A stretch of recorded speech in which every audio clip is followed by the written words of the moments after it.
decades and there's more. Are we beginning? Do you want to have that? Is that better, guys? That's good. Yeah, whatever. Yep. You guys see it?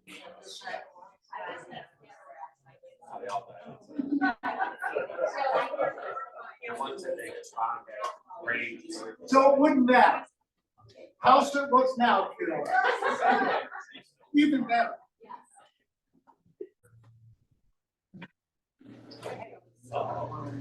So now that we're recording, I should probably do something. I know a few people are getting ready and doing a few things. So I want to welcome everybody. Thank you for coming, and thank you to Bob for hosting in this beautiful location with this beautiful water and beautiful sky, and the whole weather is gorgeous. We have a really nice program for you today. Our featured speakers are Pat and Jim Stair, who are over here on the side. And for, I'm going to quote, damn near 50 years, Jim and Pat Stair have shared their love for diving. Pat is a member of the Women Divers Hall of Fame, and Jim has been a United States Coast Guard licensed captain for over 26 years. I used to date a Coast Guard, but I won't talk about it. Stayers, along with their friends, have discovered 8 shipwrecks. Has the number gone up? 8 shipwrecks, and documented numerous others. They produced over 65 shows and have 20 DVDs for sale. Their footage has appeared on many major commercial networks. They were the Great Lakes underwater camera crew for the Deep Sea Detectives. I'm also going to say that they co-authored how many books now? 3 books, and they have also produced several DVDs. So they're going to be talking to us about their experiences and their adventures, and I am very much looking forward to this. So please welcome Pat and Jim. Here.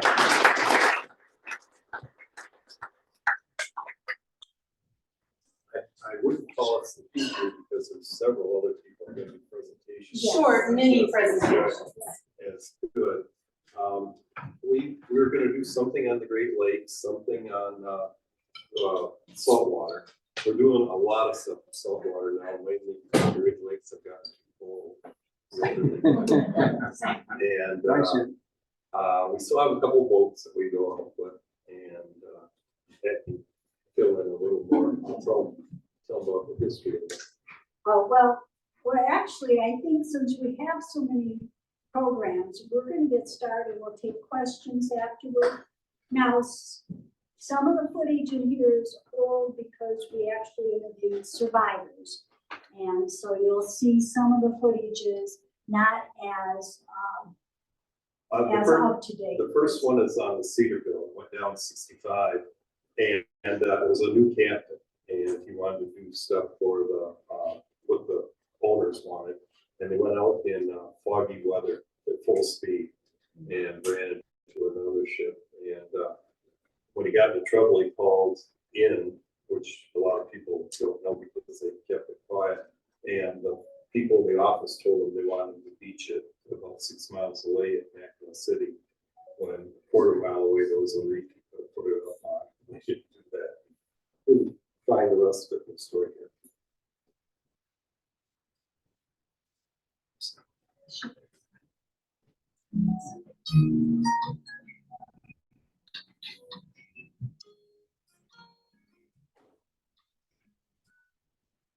Cedarville began her career as the A.F. Harvey. She was built for the Pittsburgh Steamship Division of U.S. Steel by the Great Lakes Engineering Works at River Rouge, Michigan. She was launched on April 9, 1927. Typical of lake freighters of the era, the Harvey had a length of 604 feet and a width of 60 feet. She was powered by a single coal-fired steam reciprocating engine producing 2,200 horsepower. As a straight decker, she relied on dockside equipment for loading and unloading cargo.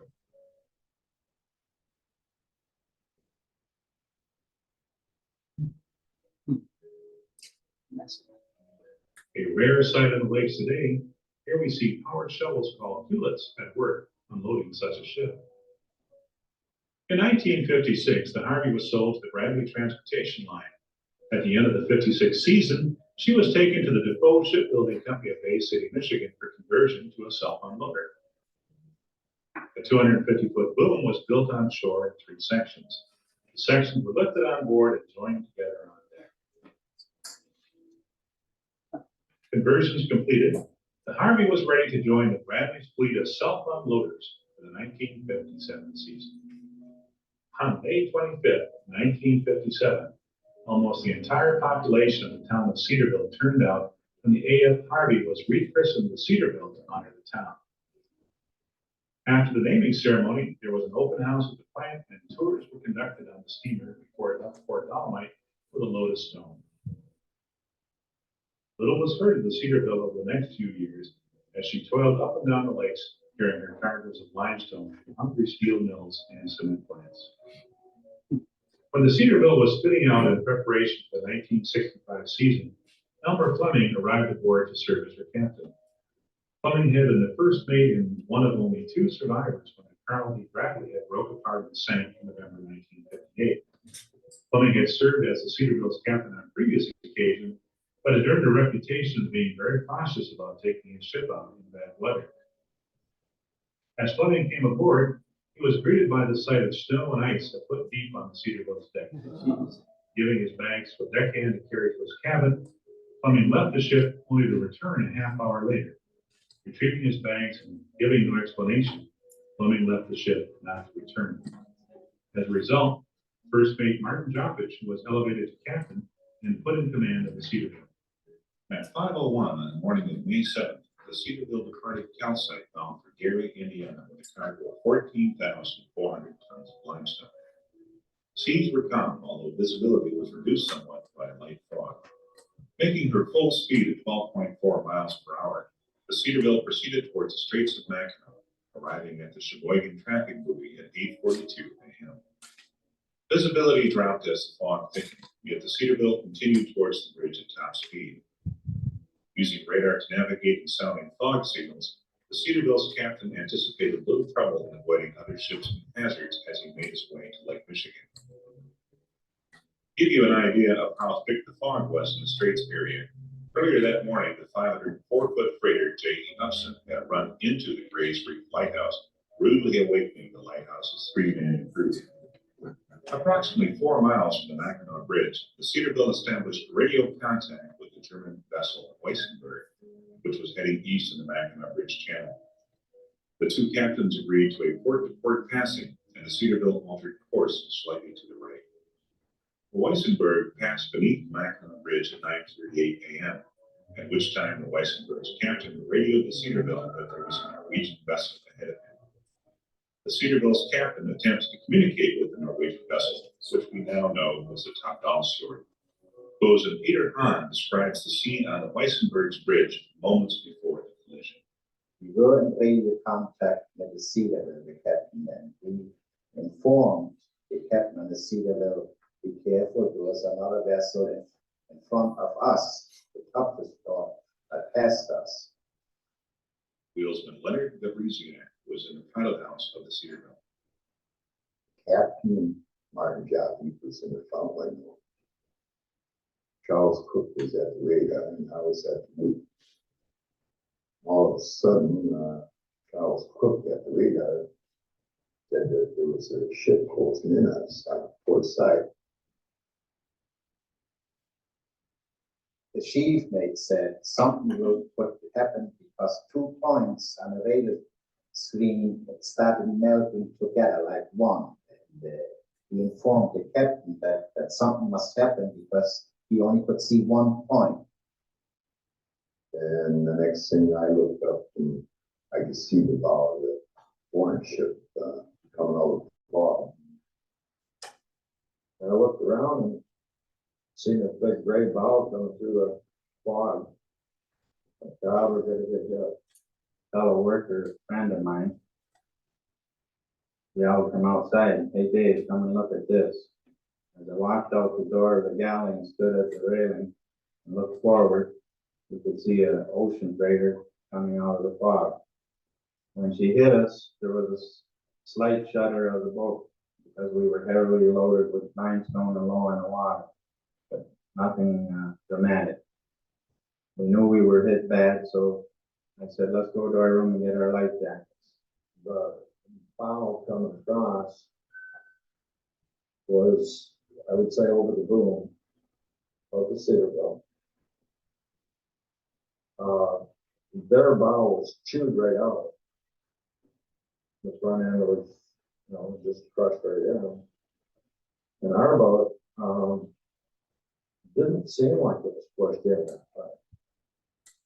As we stepped out of our room and went down the stairway to the lower deck, we could see the ductiles for the foreign freighter that hit us sliding back our port side, scraping along the side as she broke loose out of the hole and slid back. She was close enough that you could have reached out and touched her, and you could see her bow damage as she slipped by and disappeared into the fog to our stern. I mentioned that you should bring the general alarm to get the crew out of their quarters because some of them were still sleeping. So he told me to do that, so I took care of that. I was one deck below the engine, paying the stanchion, and I felt a slight tug, not a real jar, but just a slight movement. And I went up to the engine room, and the engineer was standing by the throttles, and I asked him what was wrong, and he said he didn't know. So I went up on top of the deck, but it was so foggy out that I couldn't see anything at all, so I went back down and went right back down to where I was painting the stanchion. My roommate, Art Furman, who was on watch, he was out on deck rinsing the deck down. And he come into the room and woke me up. He said, "Dang, you better get up." So I jumped up, got my life jacket, went out on deck, and we'd already been hit. And I never even knew it. But as I got out on deck, we proceeded to put a crash tarp over the hole where he hit us. As he backed up, we dropped it over, and the hole was just way too big. And we were listening to the port. Listen to the port quite a bit. Obviously, for the list, called the engine room. The starboard side.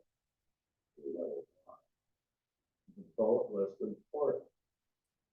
It's a ruptured fan. And so they pumped water and started to level it on. When they leveled it on, they pumped too much water in the starboard side. And that's why it rolled starboards. The water was getting up to the boat so that I knew then that he was going to go. He was sink. From there, I went aft and we swung the port light boat out. And got a bunch of light frames that were in the holders and laid them on the deck. And stood around there and telling sea stories about it.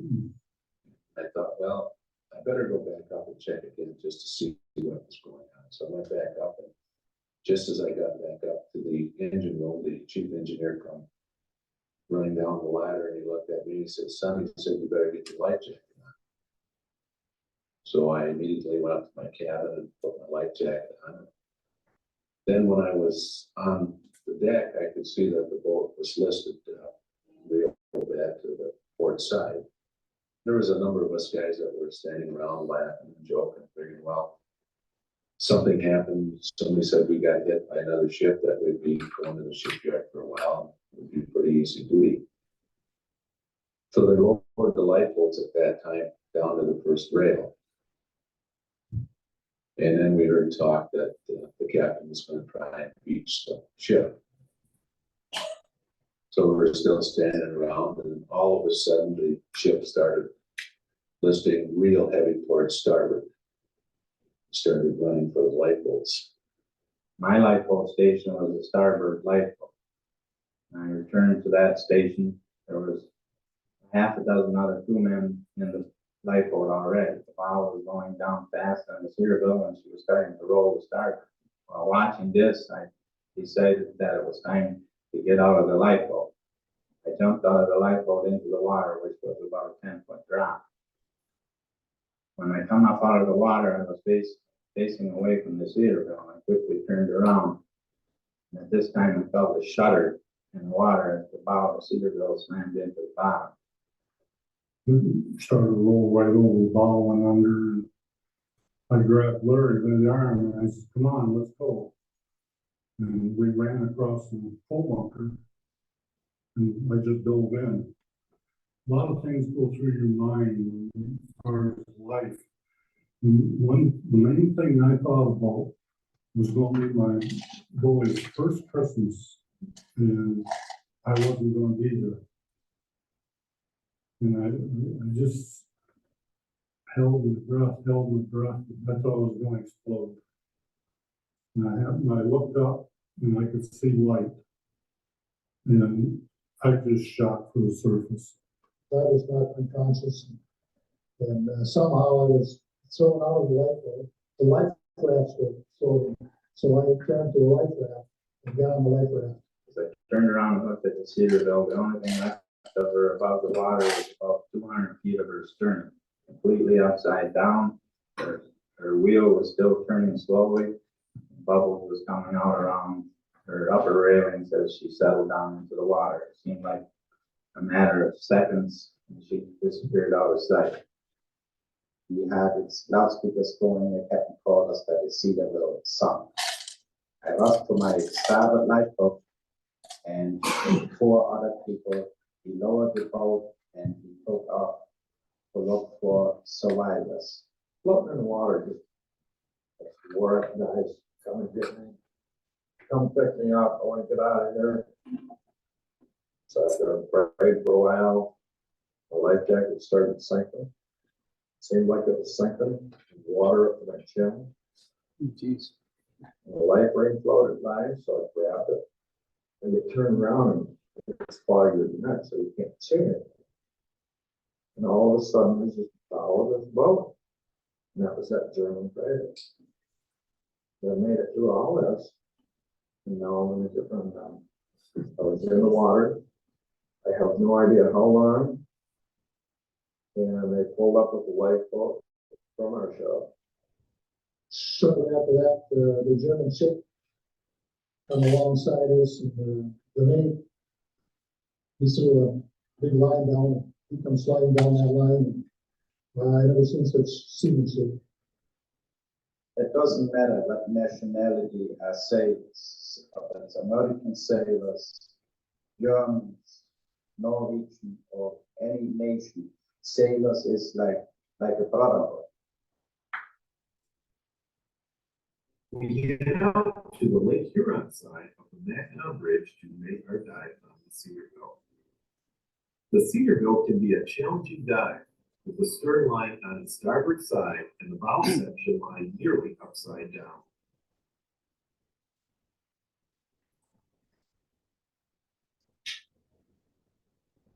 Camera in hand, we begin our dive on the bow. The Cedarville rests in about 100 feet of water. The watchman would keep a lookout here at the point of the bow when the Cedarville was passing through rivers or restricted areas. Swimming under the ship, we find ourselves at deck level, forward of the cabins. From here, we drop down one more level. The port running light was originally mounted in this cutout. We follow the port bridge wing down to the pilot house. Remember, as we dive down on the wreck, we are actually going up on the ship's superstructure. Ducking under, we see the directional finder, antenna, and radar. The pilot house lies 10 feet off the bottom. As we peer in the windows, we realize what appears to be the floor is really the ceiling. Looking up, we find the pilot house equipment hanging down. We go into the chart room to look at more electronics.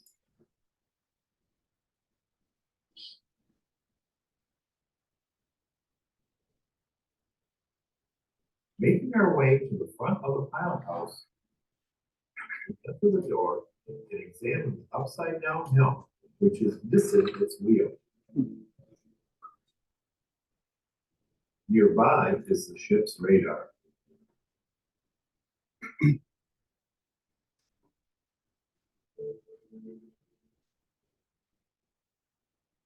We stopped to study the directional finder before leaving the pilot house. We swim over to the starboard bridge wing, then down to the forward mast.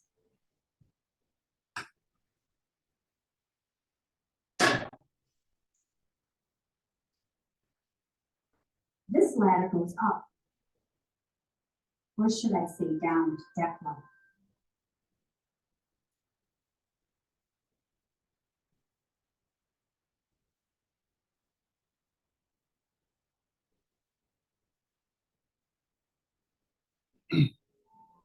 Looking down this corridor, you can see into some of the forward cabins. At the end of this corridor is survivor Larry Richards' cabin. It is difficult to make out the configuration of these forward cabins, since most of the partitions and paneling have fallen down. This large area was probably part of the captain's suite. Looking around the room, you see the doorway that we had just peeked into minutes before. Behind the cabin at deck level, we find an electric deck winch and a ladder that leads to the top of the A-frame. The A-frame supports the unloading boom. It turns out that the A-frame and its housing now holds up the entire bow section. We take a look at the machinery that moves the limestone from the cargo hold up to the unloading boom.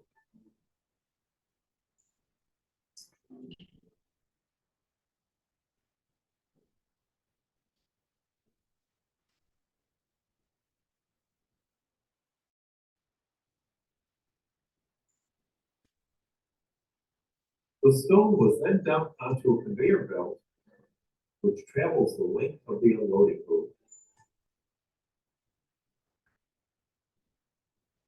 We follow the loading boom out to its end.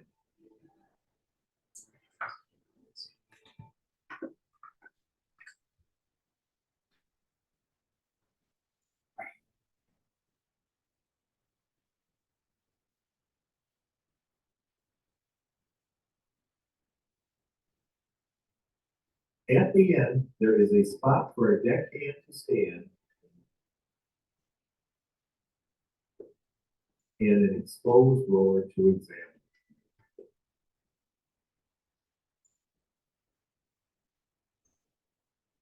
We follow the boom back to the collision site.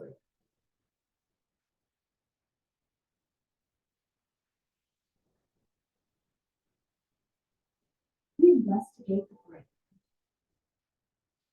and then head into a cargo hold full of limestone.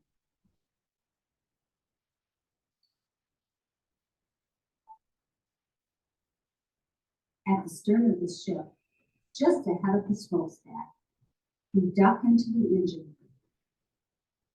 Maneuvering through the engine room is quite challenging with all the pipes and ductwork. We make our way up to the Cedarville steam engine, which now lies on its side. Nearby are large gauge panels. The numbers are still visible on some of these gauges. It was a pleasing sight to see this area of the ship left mostly untouched by salvagers and treasure hunters. Penetrating the shipwreck can be a risky proposition, so it is possible that many divers have never ventured this far within the wreck.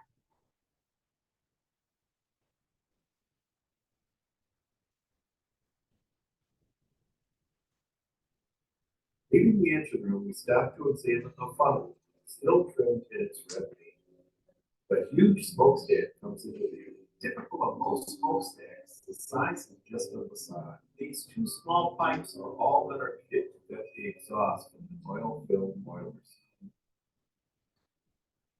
The latter allowed sailors to work on the top of the smokestack.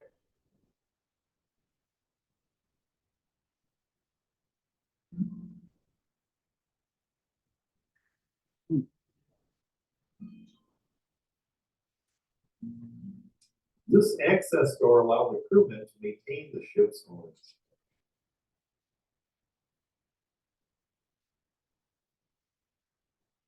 Later in the dive, we swim along the upper level of the Cedarville stone cabins. We inspect one of them.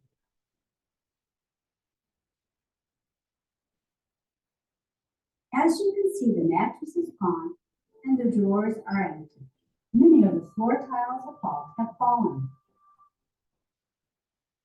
Continuing forward, we swim to the next room. Carefully entering this room, we find a set of bunk beds and a ladder. Deeper in the room, we see the remains of a bathroom and shower. Swimming to the stern, we take a quick look at the remains of the ship's auxiliary wheel. The wheel was removed not long after it sank, leaving only its base. Next to where the wheel stood is another crew's quarters. Looking in, we can see a shower half filled with silt that has washed in with the current.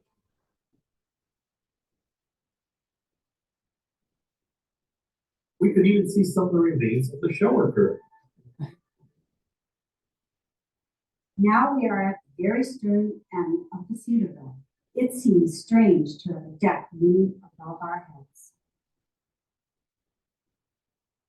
The red pipe next to the open doorway is connected to a fire hose, which hangs over the side of the ship. The doorway itself leads down to the engine room and to the officers' mess.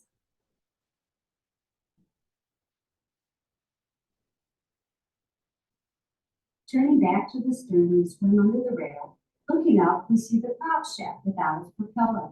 The rudder is missing, leaving only a stub of the shaft.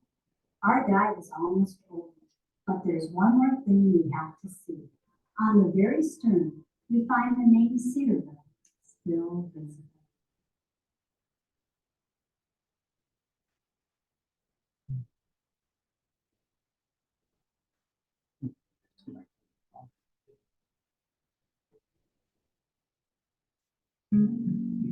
Where two seas are joined between Great Lakes waters in straits, where large traders lie underneath Big Mac shadow. Treacherous currents where the good ships pass side by side. Beneath these blue seas, in sight of each shoreline, two narrows where the carriers are bound. Are the graves of brave sailors from high sails to freighters, here where the Cedarville went down. It was one cold May morning, just after sunrise, when two ships converged in the stream. No one sounded collision as the fog folded around them. These shadows appeared like a dream. They tried hard to save her and stood by their stations. The Cedarville made for the shore. No captain released them, so the crew rowed her over until they could ride her no more. Her whistle was her silent, her windows are dark, and the last notes were made in the lawn. And we lost some fine crew as the Cedarville foundered when shadow came out of the fog. When shadow came out of the fog.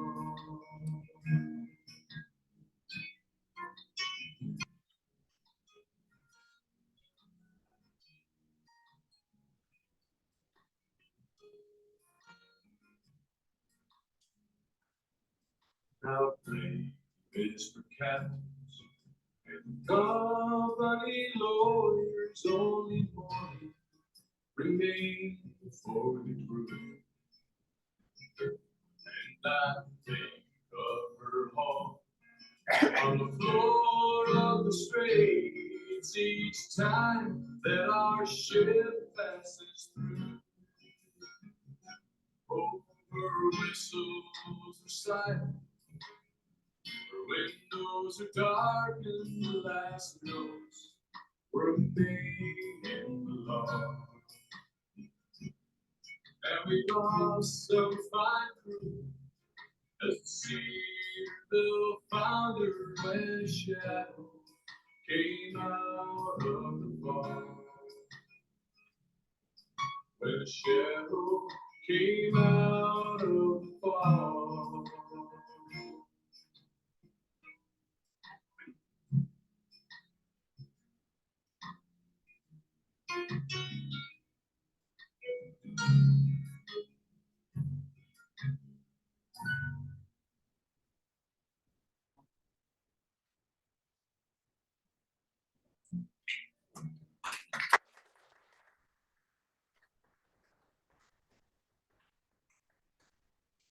Do you have any questions on that? And when did you visit the wreck? I haven't visited in about 10 years now, but we go. No, but when you photographed this, I would say it was about 10, 15 years ago, the underwater portion. okay. I don't make it up there. We don't go up that often, but the divers you saw were the two of us who Yeah. had cameras. Yeah. Got to have the doubles. And what was the growth on the ship on the outside? There was algae. Now there's probably more zebra mussels. Zebra It's- mussels then. It's halfway between the Straits and Mackinac Island on that line. And I think 11 people lost their lives when went over, and we interviewed Eight, about yeah, eight. well, we got on tape eight. It's It's one of those books you wanna write, but just haven't gotten through all the articles and we everything. did the book with the two survivors, the Bradley captain that can go on board. We wrote a book on that, on the survivors like this, and we did one on the Morel that had one survivor. And this one's got too many to try and. It's very difficult to get a good timeline. Yeah. and everything. Why did the captain not originally go on there? You know, Because tie he into was it and one of stuff. the two that went down in the Bradley in '58, and he did not like bad weather. And they kept him on as a captain because he was a businessman. The Bradley was old, broke apart, like, and should have had some repairs done on it. Never said anything, so I kept him as a captain, but he was very cautious and stuff. And they saw what was going on, says, "This isn't for me anymore." So, yeah, What's the water depth? 104 feet. So it's not horrible. So not that. It's probably about 50 feet over the wreck. This is kind of complicated because there are a few pieces here. With the submersible visit to the Titanic, obviously the Titanic is much farther down. Yeah. But one of the concerns there was people were saying, you've got to visit it now because it's disintegrating. Is something like this liable to disintegrate, or is the reduced pressure, the different If materials? there's no salt to break things apart, but it does collapse slowly on itself. Are you in any danger in terms of things? We took cave diving classes in order to go inside so you don't get lost. We were running a charter up there when we were filming this, and two firemen from Chicago on a different charter boat went inside and got lost. And one of them took his gear off and went through a porthole and came up. We picked him up and we got the other guy out. We had a group of fortunate, very fortunate, we had a group of cave divers on board. And they were able to go back down. They had already just made a dive. So they were able to go back down, take a tank to them, and they put between the two divers, they held them and they walked him out. The problem is that got disoriented, you know, the boat's upside down. And we So didn't he have went our up, gear on which was board going to down. go get him, because when you're a captain, you can't leave the boat. Yeah. Right. You guys were using reels when you were diving through there? After, sometimes we use the reels, sometimes we don't. The most important thing is knowing your ship's construction. So even if you're getting disoriented, you should be able to look at like an engine. You should be able to look at the engine and know what part of it is. As long as you don't, kick up all the silver. Yeah. And, yeah, cave diving is something to, pass it, you've got to go a little over 5,000 feet underground. So we did it to go through 600-foot freighters. So Jim, what was your bottom time? At 100 feet, you easily do 20-25 minutes without hitting default with the computer. You could do, 45-50 minutes. Yeah. So were you totally trusting your dive computers? We dive with 3 computers. Yeah, well, I dive with 2. We've had one go out so many different times that we do have backups. Usually when we go out somewhere, we dive for like 21 days. And you Change just, your batteries before you go. and we sometimes we do 4 or 5 dives a day. So, there's no way you're in, running 6 computers, one of them's gonna go out. How many times did you have to do to put this footage together? Probably each got about 4 or 5. Yeah, we did a lot of the research for the actual underwater painting there. So, how many The hatches guy, are open, how guy many was hatches- making it, he had hatches still on, and he hit the dives. And he had to retain it because of the taking catch. Ron, Bob, Green. Yeah, that's our. You have a question? Yeah, you mentioned the video that there was the auxiliary wheel shortly after the ship went down. Yeah. Is that like someone getting like a souvenir? to Yeah. sell, or- Some people go for souvenirs, but they did have people go, to salvage it right away. Yeah, It's a regular, a newer ship, and the wheels and the propeller was. so that's all salvaged. salvage. Yeah, we have found a ship off Lake Huron, about 12 miles north of us. It was built in 1856 and went down in 1874. And Pat found a pair of pants still on board. So, Talk about the Regina with cases of wine. yeah. Yeah, The fact that it's near the straits or in the straits, it's pretty strong. Even at that depth, that you have to be aware of. they can, They vary, even out here, the currents change by the hour. Depending on which way the wind's blowing and stuff, they can vary. yeah, one dive on the, to do the hatches, it was like, get off at this side, this end, the ball, we have it moored, and we'll pick you up at the other, because there's no way you're gonna swim back. But that's a long ship, but, it can be completely fine. We'll keep going. This is saltwater. Oh, I'm sorry. There were 11 people who survived. Right.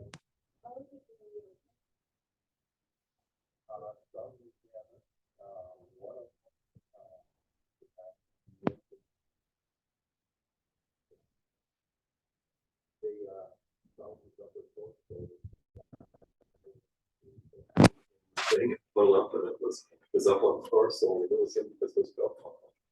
It was one gallon tour, so. And the other ship didn't sink. And the other ship didn't sink because they went right to See, the and- shadows. They could have each, but the company wanted them To to go, take it to port. Rather than having to haul it off. the captain was just, he went on board that day, and he said first major to be the captain. He wasn't quite ready for that weather doing it all. So. All right, this is saltwater. This is what we do mostly now. We gave this show in Boston. Boston is the oldest dive show in the world. And their people wrote all the diving manuals in 50